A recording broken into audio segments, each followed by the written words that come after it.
જ્યાં લોકસભાની સીટના જેટલા પણ ગામડા કવર કરતા હશે દરેક ગામડે અને તાલુકે ધર્મરથ જશે અને ત્યાં દરેક સમાજને સાથે લઈ અને ધર્મનું આહવાન કરશે।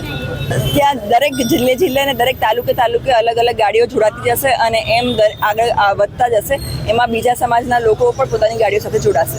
અમારે પાર્ટ 2 નું આહવાન કરવું જ નહોતું સંકલન સમિતિ દ્વારા। અમને એવું હતું જ નહીં કે આ બધી વસ્તુ અમારે કરવી પડશે। આ ખૂબ જ દુઃખની વાત છે જ્યારે નારી અસ્મિતા પર સ્વાભિમાનની લડાઈ થઈ રહી હોય અને ત્યારે એ લોકોનું અડીખમ વલણ જે દેખાઈ રહ્યું છે લોકો સમક્ષ એ ખૂબ જ નિંદનીય છે। જે ભાજપમાં છે એ કરી શકે, બાકી એક પણ ક્ષત્રિયનો દીકરો બરાબર છે મત આપે એવું માનતો નથી। અને આપણે અત્યાર સુધી જોયું કે જાત જાતની વાતો અફવાઓ થાય, સંમેલનને ગેરમાર્ગે દોરવા માટે એવાય પણ મેસેજ જાય બરાબર છે।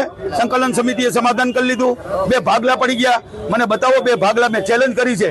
2 ભાગલા તો ઠીક કે 92 હતા એમાંથી 91 થયા હોય અને એક ગયો હોય તો એનું નામ આપો, પણ 92 ને બદલે અત્યારે તો 500 સંકલન સમિતિમાં જોડાણા નાની મોટી સંસ્થાઓ। એટલે આ સંકલન સમિતિને કોઈ તોડી શકે એમ નથી। આ સંકલન સમિતિનો જે અવાજ છે ક્ષત્રિય સમાજનો અવાજ છે। આ સંકલન સમિતિ તો સંદેશો આપે છે, જે રાજપૂત સમાજની હૈયાવરાળ છે એ રજૂ કરે છે। આ સંકલન સમિતિ કયો કે સહકાર સમિતિ કયો, આ તો ક્ષત્રિયોને સહકાર આપવા માટે એક નેતૃત્વ પૂરું પાડવા માટે આ સમિતિ છે।